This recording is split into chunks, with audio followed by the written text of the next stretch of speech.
کسی بہترین اردو داں کا جملہ نہیں بلکہ یہ اللہ کا قرآن ہے. فرمایا مشکل میں تم ہو تو گراں میرے محبوب پہ گزرتا ہے. حضور تو جلدی کرتے ہیں تمہاری بھلائی چاہنے میں. کیوں؟ رشتہ بڑا گہرا ہے. النبی اولیٰ بالمؤمنین من انفسہم. فرمایا یہ وہ محبوب ہیں جو تمہاری جانوں سے بھی تمہارے زیادہ قریب ہیں. رسول کائنات صلی اللہ تعالیٰ علیہ وآلہ وسلم امت کے حق میں نرم دل رکھتے. نرم. لوگ سمجھتے ہیں شاید کسی کا بھلا یہ ہوتا ہے کہ اس کو 4 پیسے دے دیے جائیں. شاید اس کا بھلا یہ ہے کہ اسے نوکری پہ لگوا دیا جائے. شاید بھلا یہ ہے کہ اس شخص کو اگر کسی وہ مشکل میں آ گیا ہے تھانے کچہری کے معاملے میں تو وہاں اس کو سہولت دلا دی جائے, آسانی کر دی جائے, کسی کو مضبوط کر دیا جائے, تو یہ اس کے ساتھ بھلائی ہے. میرے رسول پاک صلی اللہ تعالیٰ علیہ وسلم نے بتایا کہ میں نہ مکارم اخلاق کی تکمیل کے لیے آیا ہوں, میں تمہارا وہ نفع کرنے آیا ہوں کہ تمہارا دل ساری جگہوں سے ہٹا کے رب رسول کی طرف مائل کرنا ہے. تمہاری طبیعتوں کے اندر جو سختی ہے اسے نرمی میں بدلنا ہے. تمہارے مزاجوں کے اندر جو بے لگام خواہشات ہیں انہیں شریعت اسلامیہ کی پابندی کی لگام دینی ہے. حضور سید عالم علیہ السلام نے لوگوں کی اصلاح کا جو دیکھے نا, اگر کسی گھر میں بگڑے بچے سمجھ جائے نا تو روٹی تھوڑی بھی ہو تو گزارا ہو جاتا ہے. اگر گھر والے اخلاقاً اتنے اعلیٰ ہوں, ایک دوسرے سے پیار کرتے ہوں تو تھوڑے پیسوں پر بھی وقت گزر جاتا ہے. رسول پاک کا دل دھڑکتا تھا. کس لیے؟ صرف اس لیے نہیں کہ لوگوں کو نوکریاں مل جائیں, مال مل جائے, لوگ جو ہیں ان کے گھر کشادہ ہو جائیں, بلکہ حضور کا دل دھڑکتا تھا کہ لوگ دوزخ سے بچ جائیں, جنت کی طرف ان کا سفر ہو جائے. ان کے دلوں سے حسد کو, تکبر کو, غرور کو, انا کو, خود پسندی کو, عجب کو نکال دیا جائے. یتلو علیکم آیاتنا ویزکیکم, ان کا تزکیہ کر دیا جائے, دل صاف کر دیے جائیں.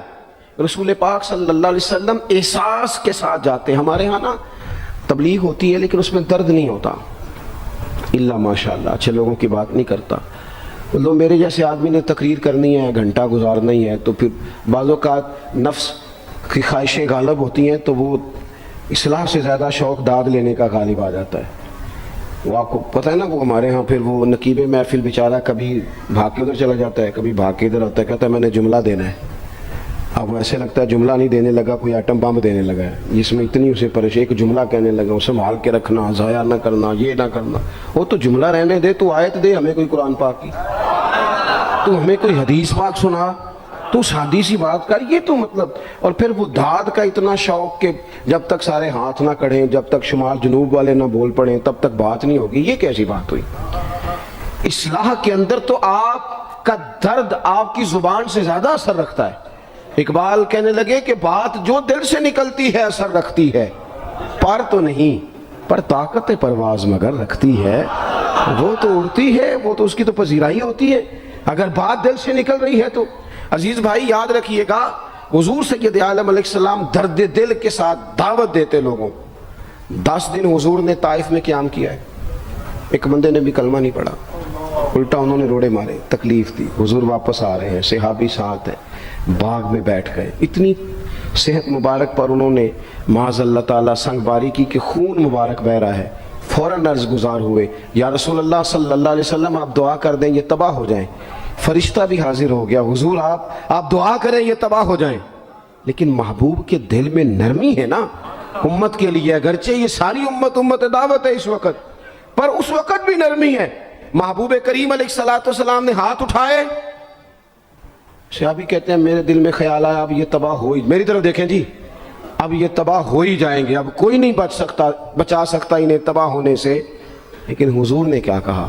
کہا اے اللہ انہیں ہدایت دے دے, انہیں پتہ ہی نہیں یہ کیا کر رہے ہیں. فوراً عرض کی یا رسول اللہ ایک نے بھی کلمہ نہیں پڑھا, ایک نے بھی کلمہ نہیں پڑھا. کبھی پتھر مارنے کے والے کے لیے بھی دل میں احساس ہوتا ہے. ہمیں تو کسی نے کچھ بھی نہیں کہا, کوئی گالی نہیں دی, کچھ نہیں کہا, پر ہم سخت کیوں ہیں بھلا؟ وہ ہمارے پیچھے نہیں چلتا ہاتھ باندھ کے, جی میں ہاں نہیں ملاتا, تو ہمارا دل اس کے لیے سخت ہے.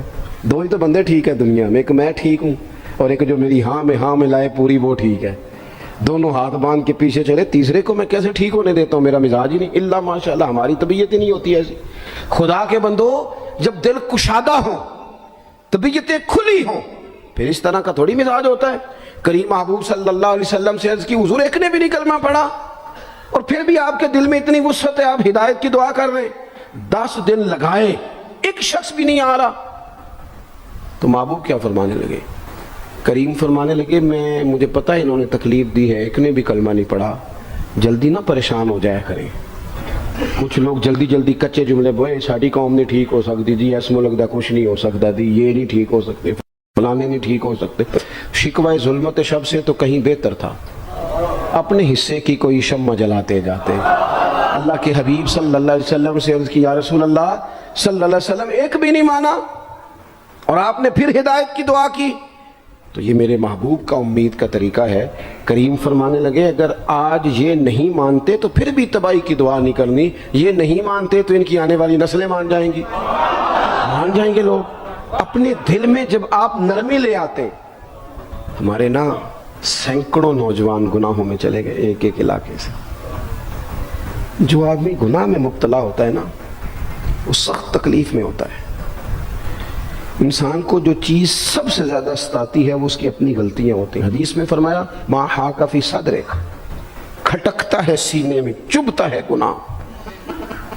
یہ تکلیف دہ معاملہ ہوتا ہے، تڑپتے ہیں لوگ، سسکتے ہیں، لیکن روایتی انداز سارا جب ہماری مجالس اور محافل میں ہو جاتا ہے، کوئی نہیں وقت دینے والا، پیار کرنے والا، تھپکی دینے والا، بازو تھام، کوئی نہیں۔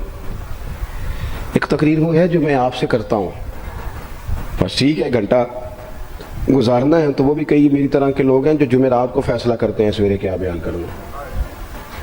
حالانکہ میری طرح کے جو چھوٹے ہیں وہ ہفتے سے ہی تیاری شروع کر لیتے ہیں تاکہ کچھ غور فکر کر کے قوم کے سامنے رکھا جائے، ضروری۔ اب ایک تقریر میں آپ سے کرتا ہوں، سمجھانے کے لیے عرض کرتا ہوں۔ ایک تقریر ایسی ہے جو خطیب صاحب آپ سے کرتے ہیں، اور خدا نخواستہ اللہ تعالیٰ معاف کرے، صرف سمجھانے کے لیے، اگر ان کو پتہ چل جائے کہ ان کا بیٹا کسی غلطی میں مبتلا ہو گیا تو پھر بھی اسی طرح ہی داد و تحسین کے لیے لش پش کر کے تقریر ہوگی؟ نہیں، پھر یہ انداز نہیں ہوتا۔ پھر تو بچہ کو سامنے بٹھا کے باپ اپنی پگڑی اس کے پیروں میں رکھتا ہے، پھر تو ماں دوپٹہ پیروں میں رکھتی ہے، کہتی پتر میری کمائی نہ اجاڑ دینا، اور نہ پتہ چلا تو سگریٹ پینے لگ گیا، خدا خیر کرے، تیری مہربانی۔ سوتا نہیں، اس کا چہرہ پریشان ہے۔ اب بات آئی ہے نا، اب یہ وقت آیا تبلیغ کا، اصلاح کا۔ اسے منت کر کے سمجھایا، اس کو گزارش کی، اس نے کہا ابا جی غلطی ہو گئی تھی، آئندہ نہیں کرتا، پوری اس نے تسلی دی، پھر بھی نہیں سوتا۔ بچہ تو وعدہ کر کے چلا گیا، پھر بھی نہیں سویا۔ وہ اپنے کمرے میں چلا گیا اور اس نے مصلی بچھا لیا، کہا یا اللہ یہ میری عمر کی کمائی ہے، مالک اسے ہدایت دے دے۔ او بھائی جب تو اس انداز میں ملت کے ہر بیٹے کی اصلاح کرنے لگے گا، اور اس سے مراد صرف خطیب وائز ہی نہیں، حضور نے ہم سب کے ذمہ لگایا تھا بلغ عنی ولو آیا، ہم سب کی ذمہ داری ہے لوگوں کے لیے، لوگوں کو قائل کریں۔ مجھے بتاؤ اپنی ذات کے حق میں قائل کرنا ہو تو کرتے ہیں کہ نہیں؟ ہوتا ہے نماز کی دعوت ہم کیسے دیتے ہیں؟ ہم کہتے ہیں پڑھ لیے کر نماز، اتنے پیسے کہاں لے کے جائے گا، یہی دعوت ہوتی ہے نا۔ وہ کہتا ہے تو نے اپنی قبر میں جانا اور میں نے، یہ تو ہے ہمارا دین کے حق میں۔ اور محفل میں آنا اگر ٹائم ملا تو ٹھیک، یہ ہے دین کے حق میں۔ اور جب اپنی باری آئے، کسی سے 50,000 روپے چاہیے تھے، فون کیا اس کو، ملنا تھا، وہ کہتا حکم کریں، کہتے نہیں نہیں ٹیلی فون والی بات نہیں، کہتے میں تو 2 بجے ملوں گا، تو 2:30 بجے مل، پر میں مل کے کر دیں۔ پھر جاتے ہی اس سے 50,000 مانگا نہیں، پہلے منت کی، دکھ سنایا، پھر اسے ثابت کرایا کہ تیرے علاوہ دینا بھی کسی نے نہیں، سارے غلط بندے ہیں، تو ٹھیک ہے معاذ اللہ۔ پھر اس کو یہ بھی ثابت کرایا وقت پہ واپس کر دوں گا۔ اتنی ساری گزارش کر کے رو دھو کے جب وہ پورا قائل ہو گیا تو آخر میں کہا مجھے 50,000، صحیح کہہ رہا ہوں؟ ہاں نہ تو کرو نا، ہلکا سا ایسے ایسے تو کرو نا، ہوتا ہے کہ نہیں ایسے؟ او بھائی اپنے حق میں قائل کرنا تھا تو تجھے سارا طریقہ آتا تھا، اور رب و رسول کے حق میں قائل کرنے کا تجھے طریقہ ہی نہیں آتا، تجھے پتہ ہی کوئی نہیں کہ کیسے قائل کرنا ہے۔ اپنے لیے تو نے قائل مائل کرنا تھا، سارا پتا تھا، سب خبر تھی کیسے منانا ہے، اور کسی کو مسجد کے لیے منانا تھا تو کہتا جی میری کو مانتا ہی نہیں، میری کون سنتا ہے۔ آپ جب تک اس درد سے، زازان نام کا ایک گویہ تھا بغداد میں، گاتا تھا، آواز بڑی سریلی تھی، بڑے لوگ اس کے گرد جمع ہو جاتے، حضرت عبداللہ ابن مسعود رضی اللہ تعالیٰ عنہ۔ حضرت عبداللہ ابن مسعود یہ وہ خوبصورت ہستی ہیں کہ محبوب نے فرمایا ان سے قرآن سیکھا کرو، یہ اسی طرح پڑھتے ہیں جس طرح میرے اوپر نازل ہوا تھا۔ حضرت عبداللہ ابن مسعود رضی اللہ تعالیٰ عنہ صحابہ میں مفتی، صحابہ میں قاری، بڑے آدمی۔ حضرت عبداللہ ابن مسعود ایک دن گزر رہے تھے کسی مقام سے جہاں بھی وہ رہتا تھا، تو وہاں اللہ معاف فرمائے گانے بجانے کی مجلس سجی ہوئی تھی، وہ گا رہا تھا، آپ گزرے تو کانوں میں ہلکی سی آواز گئی۔ قریب ایک شخص سے پوچھا یہ کون ہے، کس کی آواز ہے؟ کہا حضرت یہ زازان نام کا ایک گویّا ہے۔ وہیں کھڑے کھڑے درد سے کہنے لگے کتنی سونی آواز ہے، کاش یہ قرآن پاک کی تلاوت کرتا، اتنی خوبصورت آواز ہے، کوئی تو ہونا جو اس درد سے بات کرے، کاش یہ قرآن پاک پڑھتا۔ اور پھر دعا مانگتے آگے تشریف لے گئے۔ وہ جوان تھا، فارغ ہو کے باہر نکلا، لوگوں کا رش تھا۔ ایک شخص نے اسے روکے، کہا زازان ادھر آ، پتہ آج کیا ہوا؟ کہا جناب کیا؟ کہنے لگے جانتے ہو حضرت عبداللہ ابن مسعود کو؟ کہا جانتے ہیں۔ فرمایا وہ صحابی رسول صلی اللہ علیہ وسلم آج گزرے، تیری آواز ان کی سماعتوں سے ٹکرائی تو فرمانے لگے کاش یہ قرآن پاک پڑھتا۔ کہنے لگا صحیح بتاؤ انہوں نے میرا نام لیا ہے؟ صحیح بتاؤ میرے لیے کہا انہوں نے؟ میرے جیسے شخص کے لیے میں سوچ بھی نہیں سکتا، میں کہاں وہ کہاں، میرا نام لیا ہے؟ کہاں؟ تھوڑی دیر رکا، چند لمحوں پتہ نہیں سوچیں کہاں کہاں کا سفر کر کے آئیں۔ وہ ساری سوچیں درد بن کے آنسو بنی، اور پھر آنسو داڑھی پہ ٹپکے چہرے پہ آئے۔ پھر لوگوں سے پوچھنے لگا گھر کا پتہ بتاؤ گے؟ کہا وہ فلاں جگہ پہ موجود ہیں۔ دوڑا گیا، دروازے پہ دستک دی، حضرت عبداللہ ابن مسعود آئے۔ کہا کون ہو بیٹا؟ کہنے لگے حضور میں وہی ہوں جس کے بارے میں آپ نے کہا تھا کاش یہ قرآن پڑھتا، میں آ گیا ہوں، پڑھا دے مجھے قرآن پڑھا دے۔ کوئی بیٹھا ہوا مجھے دور دعا دیتا ہے، میں ڈوبتا ہوں پر سمندر اچھال دیتا ہے۔ کسی سے تو آپ پیغام حق کہیں، کسی کو تو دعوت خیر دیں، یہ سب سے بڑا بھلا ہے۔ اگر کسی بد اخلاق کو با اخلاق کر دو گے نا، اس کی بیوی سکون میں آ جائے گی، اس کی ماں آرام سے سونے لگے گی، اس کا باپ کہے گا وہ حد ہو گئی، میرا پتر ٹھیک ہو گیا، تمیز سے بات کرنے لگا ہے۔ بچے پریشان ہوتے ہیں، بچے۔ میں بیٹھا تھا کھانا کھا رہا تھا گھر میں، تو میرے گھر والے کہنے لگے مدرسے کا کوئی بچہ باہر ہے، بڑا سخت رو رہا ہے۔ میں نے بلاؤ، کسی استاد نے ڈانٹ دیا ہوگا۔ تو بچہ میرے پاس ہے تو اس کا وجود کانپ رہا تھا۔ میں نے کہا پتر کیا ہوا؟ کہنے لگا پیر صاحب وہ میری امی تھے ابو کار پھیر پہ لڑ دینے، کرو فون آیا ہے۔ تو میں نے کہا بیٹا پریشانی کی کیا بات ہے؟ کہنے لگے بڑی سخت لڑائی ہوتی ہے، میرے والد میری اماں کو مارتے ہیں، پھر ہم سارے بہن بھائی نا چارپائیوں کے نیچے چھپتے ہیں۔ تو وہ دور ہے، اس وقت تو 1.5 گھنٹے کا فاصلہ ہے، دور ہے میرا گھر، اور پتہ نہیں ہمارے گھر کیا ہو جائے گا۔ پیر صاحب آپ دعا مانگے نا، آپ دعا کریں نا، اس بچے کی کیفیت اور اس کے اوپر چھائی ہوئی آزمائش اور اس کے طبیعت میں میں اسے دیکھ کے میرے آنسو نکل گئے۔ کچھ دنوں کے بعد میں نے اس کے باپ کو بلایا، میں نے کہا خدا کے بندے، تیری انا اور تیری بیوی کی انا اتنی سخت ٹکراتی ہے کہ تیری اولاد پیس کے رہ گئی، کاش تو رسول اللہ کی اس صفت سے آگاہ ہوتا کہ خدا کے بندوں کو معاف کر دو، اللہ تمہیں معاف فرما دے گا۔ کاش تمہارے اندر وہ کیفیات ہوتی۔ تمہارے بچے میلوں دور رہ کے بھی تڑپتے ہیں کہ جانے گھر، کیوں؟ اس لیے کہ گنجائش نہیں دلوں میں، کوئی اخلاقی تعلیم نہیں۔ ہم نے اپنے گھروں کو خود اپنے ہاتھوں سے اتنا آزمائش کا گھڑا بنا لیا ہے، لڑائیاں جھگڑے مصیبتیں، کیوں؟ کہ پیسوں کی تو تبلیغ روز ہوتی ہے کہ کمانے چاہیے، مال کی تبلیغ تو روز ہوتی ہے، درد نہیں بٹتا، اخلاق کی بات نہیں ہوتی۔ اور سجنوں، ہمارا غریب گھر تھا، اور میرے ابا جی جب گندم کا سیزن ختم ہوتا گھر میں لے کے آتے تو ہمارے گھر کے سین میں کھڑے ہو کے فرماتے لو پتر کسی دا گھر وال نہیں تکنا، میں دانے پاتے نے پڑو لیتے تھے تو اڑی ماں نے اچار پا دیتا ہے، آپ پرواہ نہیں۔ اس سادگی کے ساتھ، اس آسانی کے ساتھ گزارا ہوتا تھا۔ میں نے ایک دفعہ کہا، میں نے کہا ابا جی لوگ بڑا بڑا پیغام دیتے ہیں پیسے کماؤ پیسوں، آپ نہیں دیتے پیغام، چلیں یہ بتانے کوئی شے پسند نہیں کھانے میں؟ کہنے لگے بیٹا بھوک لگی ہو تو ہر شے پسند، نہ لگی ہو تو نخرا ہی نخرا، اگر طلب ہوگی تو یہ بھی تمہیں نفع دے گا، لیکن اپنے گھر میں سکون رکھنا، اطمینان رکھنا، اس ٹینشن سے اپنے ایک دوسرے کو اخلاق کا سبق پڑھائیں، دلوں کی نرمی کا درس دیں۔ تھوڑی سی کوشش کریں جس سے ہمارے گھر بچ جائیں، اور اگر کوئی بندہ گناہگار نظر آئے تو اس پر تنقید نہ کریں، تنقید نہ کریں، مجھے صحیح بتانا، دل پہ ہاتھ رکھ کے۔ خدا نہ خواستہ کسی کا بچہ بچی معاذ اللہ، اللہ بچائے، سب کو بگڑ جائے تو کیا وہ چوک میں کھڑے ہو کے چسکے لے کے بتائے گا کہ بچہ میرا بگڑ گیا؟ بولو سارے، بولو جلدی سے۔ تو پھر پڑوسیوں کا بچہ بگڑا ہے تو پھر چسکے کیوں لیے؟ گلی میں کسی کی بیٹی سے معاذ اللہ خدا نہ خواستہ کوئی ایسی غلطی ہو گئی تو جگہ جگہ باتیں کی، تیاں سانجیاں نہیں ہوندیاں؟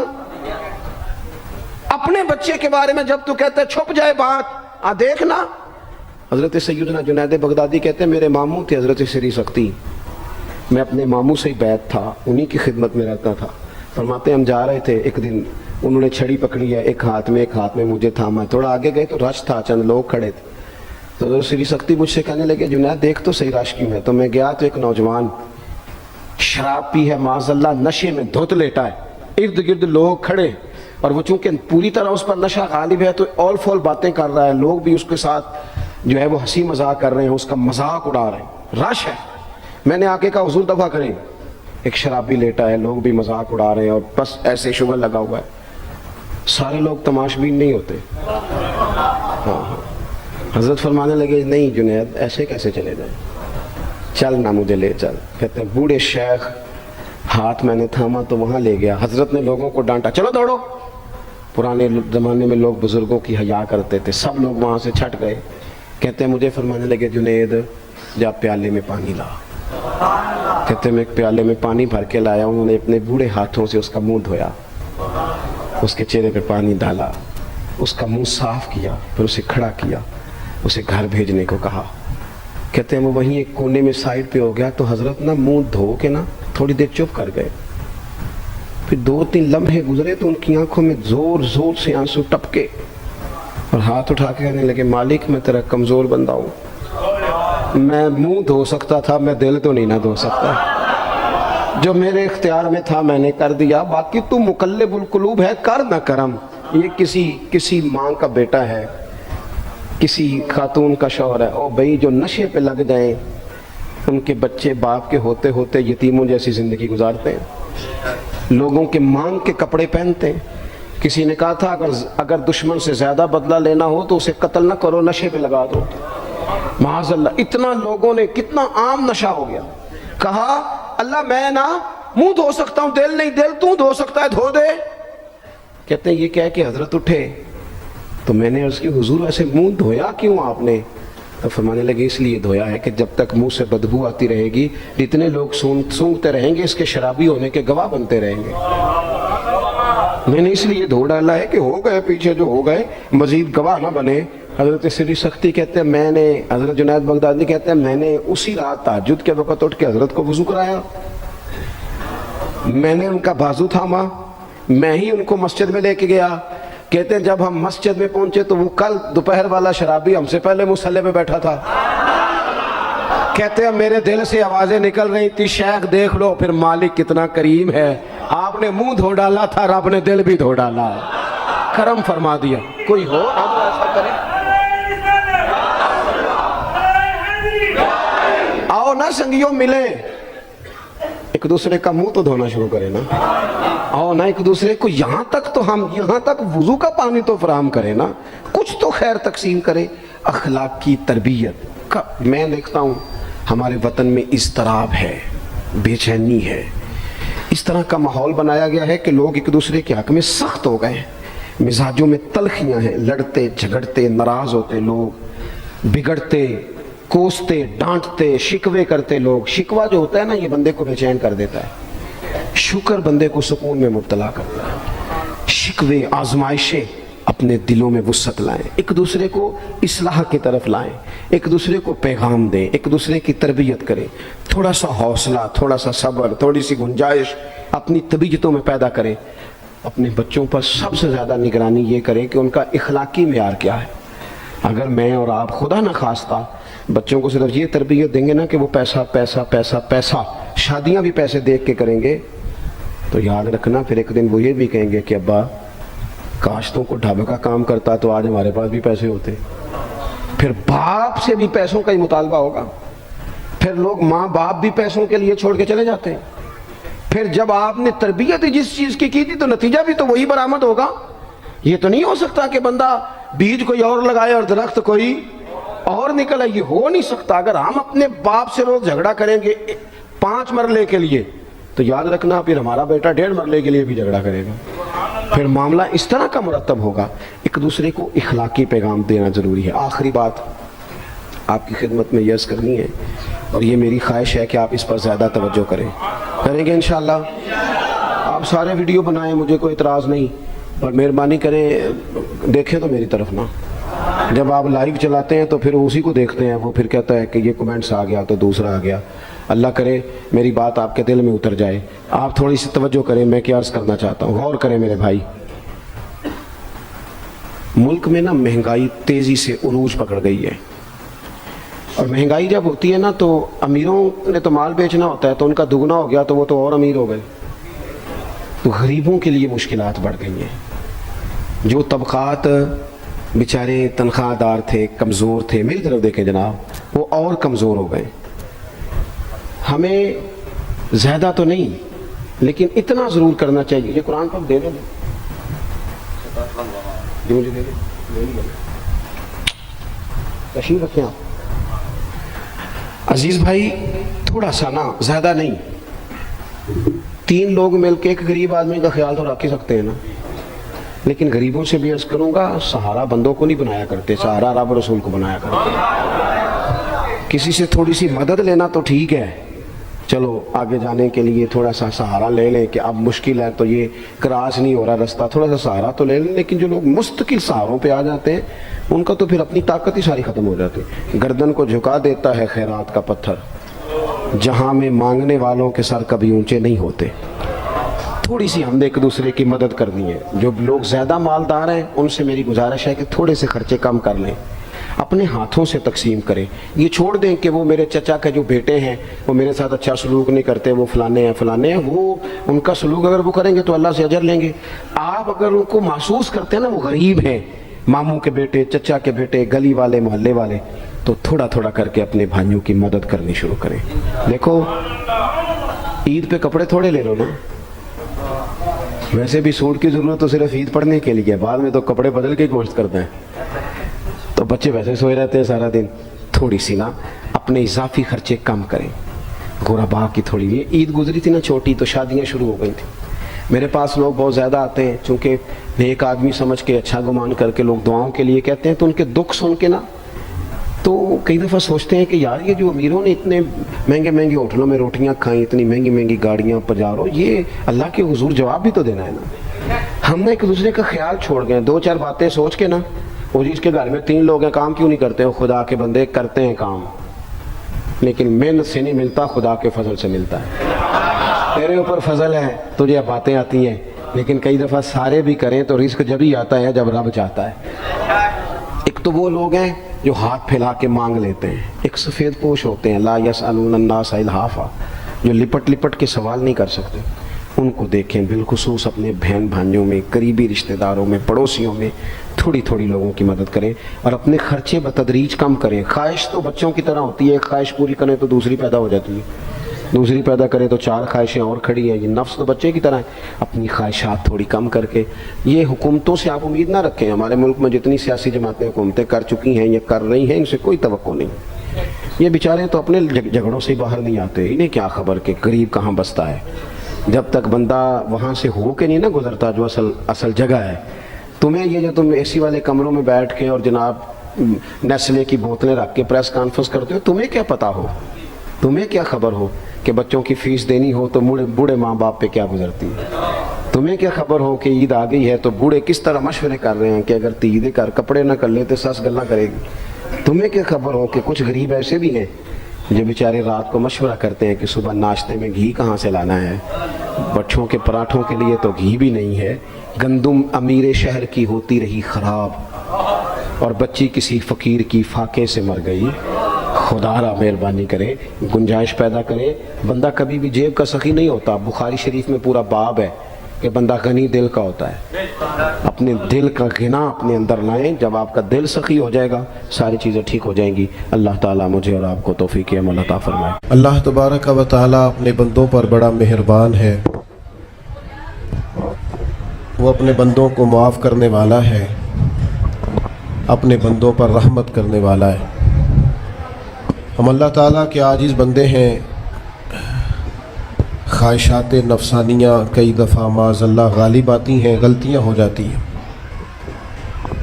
اور ان غلطیوں کی پاداش میں انسان اپنی جان پر زیادتی کرتا ہے. اللہ تعالیٰ معاف کرے تو اس کا سفر اللہ کے عذاب کی طرف ہوتا ہے. اب ہمیں یہ حکم ہے کہ ہم سب بار بار استغفار کریں اپنے رب کی بارگاہ میں, اس کے حضور توبہ کریں, اللہ سے معافی کے خواستگار ہوں. نبی پاک علیہ الصلوۃ والسلام نے تعلیم امت کے لیے فرمایا ہے کہ میں دن میں 100 بار اپنے رب سے استغفار کرتا ہوں. بار بار اس کی طرف رجوع کیا جائے, بار بار اپنے رب کے حضور معافی مانگی جائے, اور بار بار جائزہ لیا جائے اپنے اعمال کا. بار بار کوشش کی جائے کہ ہم اپنے آپ کو سنواریں, ہم اپنے آپ کو بدلیں, اپنے اندر تبدیلی لائیں. ہم ایسے اعمال کریں جس کی برکت سے اللہ تعالی ہمیں معاف فرمائے. کوشش کریں کہ ہم بار بار اپنا حساب کریں, محاسبہ کریں. ہمارے ہاں یہ ہوتا ہے کہ لوگ اپنی جسمانی صحت کا تو بڑا خیال رکھتے ہیں کہ میری طبیعت ٹھیک نہیں, ٹیسٹ کرا لوں, یہ چیز کھاؤں, یہ نہ کھاؤں, میں غور کروں کہ کس چیز سے میری طبیعت خراب ہوتی ہے, کس سے بہتر ہوتی ہے. اس کا بڑا لحاظ اور خیال کیا جاتا ہے. لیکن روحانی زندگی کس سے برباد ہوتی ہے, کون سے گناہ ہیں جو باطن کو اجاڑ دیتے ہیں, دل کو تباہ کر دیتے ہیں, اخلاق کا جنازہ نکال دیتے ہیں, اس پر ہم غور نہیں کرتے. اپنی ساری زندگی اپنا ظاہر سنوارنے میں گزار دیتے ہیں, اور دل جس پر رب کریم کی نظر کرم رہتی ہے اس پر ہم توجہ نہیں کرتے. سب سے پہلے تو اپنا محاسبہ کریں زندگی میں. حضرت عمر رضی اللہ تعالیٰ عنہ ایک جملے میں بات بہت بڑی ارشاد فرما گئے. آپ فرماتے ہیں کہ اپنا حساب کرو اس سے پہلے کہ تمہارا حساب کیا جائے. پھر حساب کیا جائے گا تمہارا, پھر مشکل ہوگی. تو ابھی سے اپنا حساب کیا جائے. اب ان لوگوں کا معاملہ ہے جو دنیا سے رخصت ہو گئے.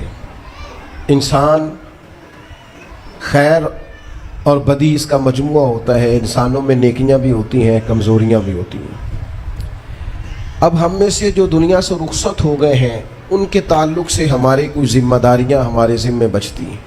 ایک تو ہم سب کا معاملہ ہے, وہ میں نے پہلے عرض کر دیا کہ ہمیں اپنا حساب کرنا ہے, اپنے معاملات کو دیکھنا ہے, استغفار کرنا. پھر یہ کہ جو لوگ رخصت ہو گئے ان کے لیے کیا کریں.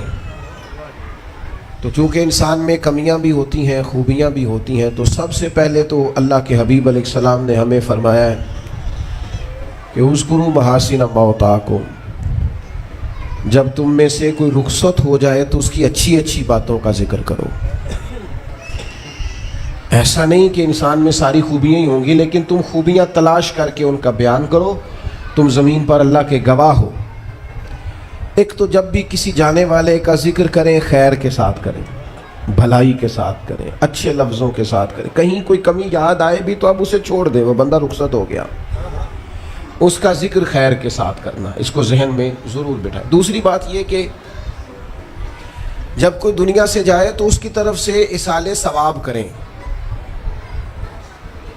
یعنی ایسے اعمال کریں جن کی وجہ سے اسے ثواب پہنچے.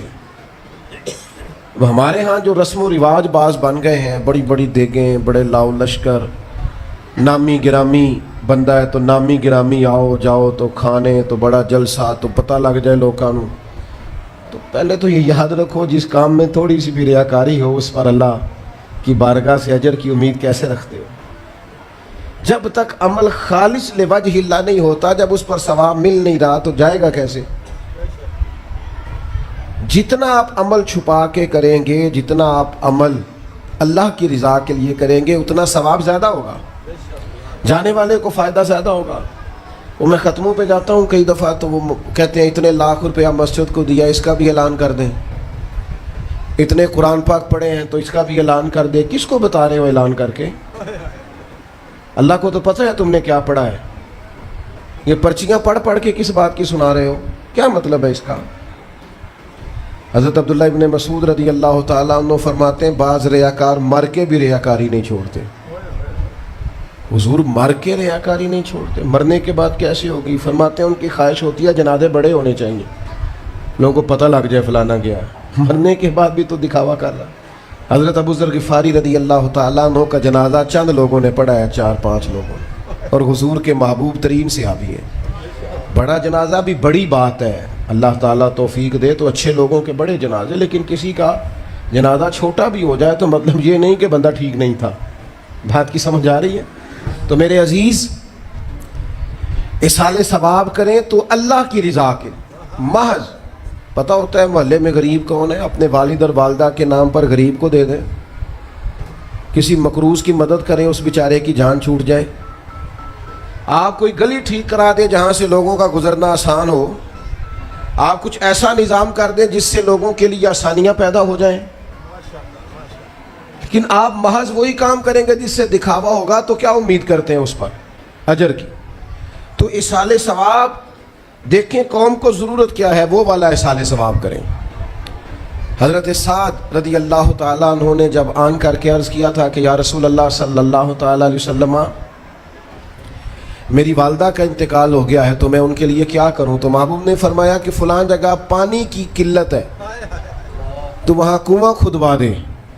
معنی کیا ہے کہ اس پانی پینے سے اللہ تبارک و تعالیٰ تیری ماں کو اس کا اجر عطا فرمائے گا.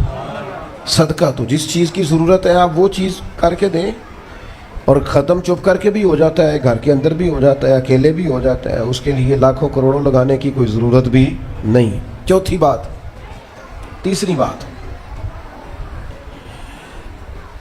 کوشش فرمائیں کہ جو نیکیاں جانے والا کرتا تھا وہ نیکیاں جاری رہیں. اس کے بچے, اس کی اولاد, اس کے سارے رشتہ دار ان نیکیوں, اگر وہ کوئی بھلائی کرتا تھا تو وہ بھلائی ہوتی رہے, وہ جاری رہے, وہ سلسلہ آگے بڑھایا جائے. ہم یہ کرتے ہیں کہ ہم خیر کے کاموں کو جاری نہیں رکھتے, بلکہ والد کے جانے کے بعد تو بچے بڑے سیانے ہوتے ہیں, وہ کہتے ہیں ابا جی کو تو بس وہ فلانا غریب بھی لوٹ کے لے جاتا تھا, فلانا بھی اپنی مجبوری سنا کے, تو ہم تو سیانے ہیں. اور خدا کے بندے, حضور علیہ السلام نے فرمایا تمہیں جو روزی دی جاتی ہے وہ تمہارے کمزوروں کی وجہ سے دی جاتی ہے. وہ جو ضعیف کمزور لوگ تمہارے دسترخوان سے کھا جاتے ہیں ان کے سبب سے اللہ تعالیٰ تمہیں عطا کرتا ہے. تو اس لیے یہ تو کوئی طریقہ نہیں ہے کہ آپ کے بزرگ خیر کا کام کرتے تھے آپ نے چھوڑ دیا. تو آپ ایک کام یہ کریں کہ ان کی نیکیاں جاری رکھیں. اور چوتھی بات یہ کہ ان کے لیے دعا کریں. دعا ہمیں حضرت ابراہیم نے سکھائی ہے, سورہ ابراہیم میں موجود ہے. ربنا اغفر لی ولوالدی, یا اللہ مجھے بھی بخش دے اور میرے ماں باپ کو بھی. وللمؤمنین یوم یقوم الحساب, اور جس دن تو حساب لے اس دن سارے مومنوں کی بخشش فرما دے. ایک شخص نے نا حضور علیہ السلام کے سامنے دعا مانگی, اللہ مجھ پہ رحم فرما اور اپنے نبی پہ رحم فرما. حضور فرمانے لگے تو نے اللہ کی رحمت کو محدود کیوں کر دیا ہے؟ تم کیا سارے مومنوں پہ رحم فرما, سب پہ رحم فرما. بھائی سب کے لیے دعا مانگیں. یہ 2-4 بچوں کا موبائل کا مسئلہ رہ گیا, باقیوں کا بیٹا بیٹھ جاؤ, پیارے بیٹے بیٹھ جاؤ, پتر بیٹھ جاؤ, آپ بھی بیٹھ جاؤ بیٹے. آپ بیٹھ کے بنائیں, اس میں کیا رہ جائے, کھڑے ہوتے ہیں بیٹا تو پچھلوں کو دقت ہوتی ہے. سنو, زیادہ غور سے سنو. میں تھوڑی تقریر کرنے والا مولوی ہوں, لیکن یہ اللہ کا فضل ہے کہ میں اگر 20 منٹ بات کروں گا تو اس 20 منٹ کے اندر آپ کو 20 سبق ضرور حاصل ہوں گے انشاءاللہ تعالی. ہاں, وہ کوشش ہوگی کہ وہ جتنی بات ہے وہ تربیتی ہے. وہ بعض دوستوں کا خیال ہوتا ہے لمبی تقریر کرے, میں کیا ہوتے وہ بندہ کر سکتا ہے جنہیں ایک شعر ہی 20 منٹ پڑھنا ہوگا, اجے مزہ نہیں آیا, اجے دوبارہ پڑھو, اجے رل کے پڑھو, تو وہ تو پھر 1.5 گھنٹہ بھی کام چل سکتا ہے. تو جس نے ٹو دی پوائنٹ بات کرنی ہو اس کے لیے تو 10 منٹ بھی بڑے ہوتے ہیں. اور ویسے بھی تقریریں پیٹ بھرنے کے لیے نہیں ہوتی, عمل کرنے کے لیے ہوتی ہیں. اب تو میں ویسے بھی ذرا مصروف زیادہ ہو گیا ہوں, بہت ساری جگہوں پہ جا نہیں پاتا. تو ایک جگہ میں گیا تو ایک بزرگ مجھے کہنے لگے پچھلی دفعہ تسی 40 منٹ تقریر کی تھی سی عید کی زیادہ کر دی. میں کہا 40 منٹ والی تھی عمل ہو گیا جی. تو اگر تقریریں کانوں کی لذت کے لیے سننی ہے تو سنتے رہیں, پھر تو کئی راتیں لوگ جلسے سنتے ہیں. مقصود کیا ہے, نتیجہ کیا ہے؟ جو عرض کر رہا ہوں اس پر غور کریں, سب کے لیے دعا کریں. ایک بات خاص کرنے لگا ہوں, حضرت ابراہیم نے تو بخشش بھی سب لوگوں کی مانگی. حضور علیہ الصلوۃ والسلام بھی دعا کرتے تو امت کے لیے دعا کرتے. کبھی اپنے بھائی کے لیے بھی تو دعا کرو نا یار, اللہ تعالیٰ اسے بھی ذرا زیادہ روزی دے. بھتیجوں کے لیے بھی دعا کرو, بھانجوں کے لیے بھی کرو. توجہ ہے آپ کی میری بات؟ ادھر دیکھیں جی, غور کریں بات. ویسے دعا کرنی چاہیے کہ نہیں محلے داروں کے لیے کہ یا اللہ ادھر والا پڑوسی بھی امیر کر دے, تو ایس پاسے والا بھی ہنس دے ہو ہاں نہ نہیں کر دے. یہ دعا مانگنی چاہیے کہ یا اللہ میرے پڑوسیوں کو. نہیں آپ بول ہی نہیں رہے, تسا کتوں منگنی دعا؟ منگنی چاہیے نا, مانگتے ہیں ہم. ایسی ہوا چلی ہے کہ ہر شخص سوچتا ہے تمام شہر جلے بس ایک میرا گھر نہ جلے. او خدا کے بندے کبھی محدود نہ کر خدا کی رحمت, سب کے لیے مانگ اس سے, وہ بڑا کریم ہے. تو کہ یا اللہ سب کو دے اور سب کے صدقے ہمیں بھی دے.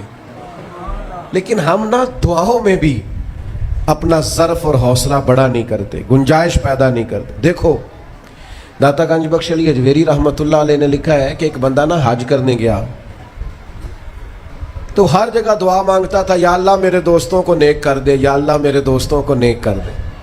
عرفات میں بھی, منا میں بھی, مزدلفہ میں بھی, بیت اللہ شریف کے پاس بھی, ہر جگہ یا اللہ میرے دوستوں کو اچھا کر دے. ایک بندے نے اسے کہا یار یہ عجیب دعا کرتا ہے تو, میرے دوستوں کو نیک کر دے, اپنے لیے بھی تو مانگنا. تو کہنے لگا اللہ کے بندے میں ہر وقت دوستوں کے بیچ رہتا ہوں, اگر وہ نیک ہو گئے تو میں بھی انشاءاللہ ہو جاؤں گا. ان کی صحبت میرے اوپر بھی اچھا اثر ڈالے گی چونکہ رہتا جو ان کے بیچ ہوں. ہمارا علاقہ امیر ہو گیا تو انشاءاللہ ہم بھی ہو ہی جائیں گے. لوگوں کے رزق میں برکت ہوگی تو ہمارے رزق میں بھی تھوڑا سا نا کشادہ دل کریں ہر معاملے میں. اور سنیں حدیث پاک, نبی کریم علیہ الصلوۃ والسلام نے فرمایا جو دعا اپنے بھائی کی غیر موجودگی میں اس کے لیے مانگی جاتی ہے نا, اللہ وہ دعا جلدی قبول فرماتا ہے. اور حضور فرماتے ہیں جب تم اپنے بھائی کی غیر موجودگی میں اس کے لیے دعا مانگتے ہو, اللہ تمہارے سرانے فرشتہ کھڑا کرتا ہے اور فرشتہ کہتا ہے مالک جو یہ اس کے لیے مانگ رہا ہے پہلے اسے عطا فرما. تو کیسی سعادت کی بات. لیکن سینہ کشادہ کرنا پڑے گا, دل بڑا کرنا پڑے گا, حوصلہ بڑا کرنا پڑے گا. جب تک دل, طبیعت, حوصلہ یہ بڑا نہیں ہوتا اتنی دیر تک لطف. حضور کی ساری امت کے لیے دعا مانگیں کہ اللہ جتنے خوش عقیدہ ہیں محبوب کے غلام سب کو جنت عطا فرما, سب کے لیے کھول دے دروازے جنت کے. دعا اللہ کی. اچھا پھر دعا مانگنی بھی ذرا ذوق سے چاہیے. کسی بندے نال ذاتی کام ہوئے, ذاتی کوئی لوڑ پہ جائے وہ کیویں کرائی دا پہلا جی تو ان پتہ ہے سارے گل دا. السلام علیکم جناب. کہندا وعلیکم السلام. کتنے ہو جی؟ میں تے دور ہاں کدھرے, تسی حکم کرو. کہندا نہیں ٹیلی فون والی گل ہی نہیں, مینوں میل کدھرے. اور رات کو کسی وقت کہتا میں 2 بجے آؤں گا, میں جاگنا یار مجبوری بڑی ہے, تو پاویں 3 بجے آ مر مینوں مل کے سویں. پھر اس کو جا کے مجبوری بتاتے ہیں, کلیاں قسمیں اٹھاتے ہیں. اور یہ بھی اس کو کہتے ہیں بار بار کہ میں سارے دوستاں سنگیاں ساتھیاں ساکاں نو آکھ بیٹھا تیرے تو بغیر گل کو نہیں سنی کسی بھی. پورا قائل کرتے ہیں اس کو, پورا مجبور کر دیتے ہیں مدد کرے. کرتے ہیں کہ نہیں ایسا لوگ؟ کرتے ہیں نا. اور تمہیں پتہ ہے بندہ کیسے مانتا ہے, منا لیتے ہو تو سیکھ جاؤ نا رب کیسے مانتا ہے. کبھی بیٹھو نا اکیلے مصلی بچھا کے اور کہو نا اس سے کہ مالک تیرے سوا کدھر جائے. کس سے کہیں, کس کی بارگاہ میں عرض کریں, کون ہے جس کے حضور جائیں. وہ ایک بزرگ تھے تو ان کی بڑے درد سے دعا مانگتے تھے. تو کسی نے کہا کہ آپ نے دعا مانگنے کا طریقہ کس سے سیکھا؟ کہنے لگے اپنی بیوی سے. بیوی سے کیسے سیکھا؟ تو وہ کہنے لگے میری بیوی کو کوئی کام تھا گھر کا, کوئی خرچہ اس نے مجھے بتایا,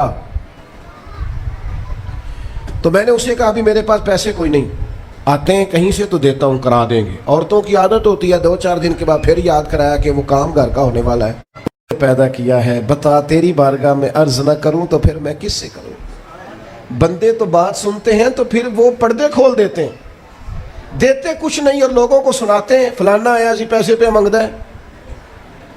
ایک سنگی سی ایک دفعہ تے انہیں بھائی وہ تگڑا ہے چنگا, دور کسی سنگی کو لونے کو مدد لئی تھوڑی, میں نے کہا یار تیرا بھائی ٹھیک ٹھاک ہے, وہ کہتا ہے دیندہ تے ہے پر بدنامی بڑی کرتا ہے, سب نو دس چھڑتا ہے. عزت رب کی بارگاہ میں بندہ عرض کرتا ہے تو بندے کا پردہ بھی رہ جاتا ہے اور وہ عطا بھی کر دیتا ہے. میرے دوستو دعائیں شوق سے مانگو, دعائیں درد سے مانگو. وہ اکبر الہ آبادی نے کہا تھا مصیبت میں بھی اب یاد خدا ہم کو نہیں آتی. دعا منہ سے نہ نکلی, جیبوں سے عرضیاں ہی نکلی. دفتروں میں درخواستیں جمع کرانے کے لیے بڑا وقت ہے, اس کی بارگاہ میں کیوں نہیں بیٹھتے؟ اس کے حضور حاضر کیوں نہیں ہوتے جو پردہ پوشی کرے, اپنے بندوں کو نوازے؟ اور 10 منٹ نکال کے اس کی بارگاہ میں آ تو صحیح. حضور فرماتے ہیں رب کہتا ہے میرا بندہ جب میری بارگاہ میں ہاتھ اٹھاتا ہے مجھے حیا آتی ہے, میں خالی واپس کیسے کروں؟ جاتے ہی نہیں, عرض ہی نہیں کرتے. دعا تو مومن کا ہتھیار ہے, طاقت ہے, بندے کی شان ہے. ہر دکھ سکھ رب رسول کی بارگاہ میں کہے, طاقتور ہو جائے, اور پھر دعا ذوق سے کرے, شوق سے. میں چھوٹا سا آدمی ہوں, صبح مسجدوں میں نا قاری صاحب کے پاس, حافظ صاحب کے پاس بچے سبق پڑھنے آتے ہیں, الف با تا سا. میری طرح کا سب سے چھوٹا مولوی بھی سبق پڑھا رہا ہو نا, تو بچہ سبق پڑھاتے ادھر ادھر دیکھے تو قاری صاحب تھپڑ مارتے, کہتے ادھر تاکو, سبق میرے سے پڑھ رہا, دیکھ ادھر رہا ہے. اور بات بھی ٹھیک ہے کہ وہ بچہ کیسے پڑھے گا جس کا دھیان ہی نہیں, لفظوں کی پہچان ہی نہیں ہوگی. ڈانٹتے ہیں استاد ادھر توجہ کر. عجیب لوگوں نے رب سے دعا مانگ رہے ہیں, دھیان کسی اور طرف ہے, دل کسی اور طرف ہے, ذوق کسی اور طرف, توجہ ہی کوئی نہیں. مانگ اللہ سے رہیں, بارگاہ کتنی بڑی ہے, اور رٹی رٹائی دعائیں چل رہی ہیں, دعاؤں میں باتیں ہو رہی ہیں. ان تے بندے دعا دے ٹائم بھی موبائل نہیں بند کر دے, وہ بھی ویڈیو چاہیے انہوں نے, اللہ سے مانگ رہے ہیں. اس وقت بھی توجہ. حضرت موسیٰ علیہ السلام نے عرض کی رب کی بارگاہ میں کہ میری قوم عرض کرتی ہے مالک تو ہماری دعائیں قبول نہیں فرماتا. تو اللہ کریم نے فرمایا کلیم ان کے لفظ میرے ساتھ ہوتے ہیں, دل نہیں میرے ساتھ ہوتے. جملے رٹے رٹائے بولنا اور دل پتہ نہیں کہاں گردش کر رہا ہے. بات جو دل سے نکلتی ہے اثر رکھتی, پر نہیں طاقت پرواز مگر رکھتی. اب جو ہم جانے والوں کے لیے دعائیں کریں گے اس میں تو ہمیں چاہیے آپ پیر صاحب سے دعا ضرور کرائیں, علامہ صاحب سے ضرور دعا کرائیں, لیکن جس ذوق سے پتر نے دعا مانگنی ہے نا والد کے لیے, وہ دوسرا کوئی نہیں مانگ سکتا. جو بیٹی نے دعا مانگنی ہے نا درد سے, وہ دوسرا کوئی. آپ خود دعا مانگیں, خود ختم شریف پڑھیں, خود تلاوت کریں. اسی بڑے منفرد لوگ ہیں, ہمارا یہ طریقہ ہے کہ ہم نے رویہ اس طرح کا بنایا ہوا ہے کہ قرآن شریف بھی کوئی اور ہی پڑھے گا ہمارے ابا جی کے لیے. او بھئی آپ بھی تو کوئی 2 پارے پڑھے نا اپنے والد کے لیے. وہ میں اینے قرآن پاک پڑھائے نے, تو آپ کنے پڑھے نے بھائی؟ ایک بھی نہیں. وہ سارے مدرسے کے بچے. اور پھر آپ نے ناراض نہیں ہونا میری بات سے, قرآن پاک کے بارے میں نبی پاک علیہ السلام نے فرمایا جب تک دل جمے پڑھو, اور جب دل نہ جمے طبیعت تھکے تو چھوڑ دو. تے جڑا اسی بالا نو بلانے ہیں مدرسے تو کہنے ہیں پورا قرآن پڑھ کے ہی اٹھنا جی, وہ کی مطلب ہے؟ ان کا دل کرے تو آدھا سپارہ پڑھیں, دل کرے تو 1 رکوع پڑھیں. آپ نے تو پابند کر دیا ہے. کس بنیاد پہ پابند کیا آپ نے؟ آپ خود پڑھیں. اور پھر علماء نے لکھا ہے بچہ نیت کر لے والد کے لیے پڑھ رہا ہوں, کہنے کی بھی ضرورت نہیں, اللہ ثواب عطا کر دے گا. خود 1 سپارہ نہیں. اور بیٹا بیٹی بھائی سنیں میری بات, اللہ آپ کو سلامت رکھے, میری بات سنیں. اب ہم نے کرنا کیا ہے؟ اب کرنا یہ ہے کہ ہم نے خوب دعا کرنی ہے. آج بھی جن کے ختم کے لیے ہم آئے ہیں نا, ہمارا دل پورا لگ جائے. اس طرح بندہ رب کو مناتا ہے نا, یہ ضروری نہیں کہ یہاں سے اسپیکر سے یہ دعا ہوگی وہی دعا ہے. آپ اپنے دل میں 2 جملے کہہ دیں اس کے لیے کہ یا اللہ تو مہربان ہے. دیکھو لمبا نہیں یاد رکھتے لوگ, جو قبروں میں پڑے پڑے رہ گئے, آہستہ آہستہ بندے بھولنے لگتے ہیں.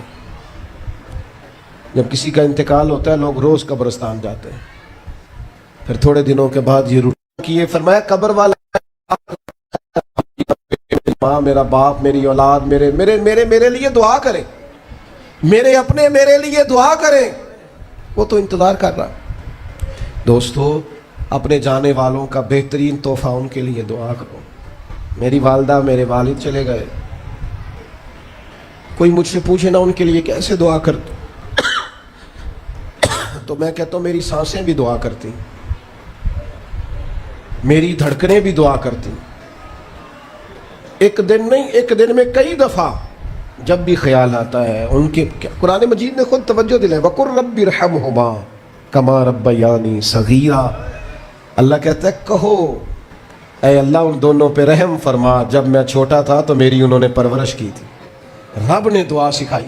بھائیو صرف مسلمان کا آج موبائل بھی آباد ہے, فوٹو بھی آباد ہے, اور دسترخوان بھی آباد ہے, اور ہوٹل بھی آباد ہے.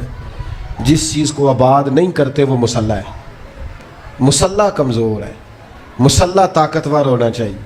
وہ بندہ طاقتور ہے جسے اللہ سے جڑنا آتا ہے, دعائیں مانگنی آتی, التجائیں کرنی آتی.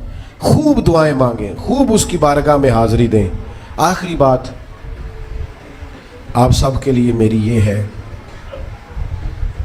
کہ ہم سب نے دنیا کو چھوڑ کے جانا ہے. ہم دنیا میں اچھے عمل کرنے آئے ہیں. جڑا بچہ اتوں پردیس گیا ہے نا, ابا جی نے پلاٹ ویچیا ہے تے اماں نے زیور ویچیا ہے, تو وہ باہر کام نہ کرے تو جڑے اتوں کو بندہ جاؤ کہندے یار تو کڈا بیوقوف ہے, تے ماں پیو نے جڑے کام کر لیا تو وہ کردا ہی نہیں, ویلا پھرنا ہے.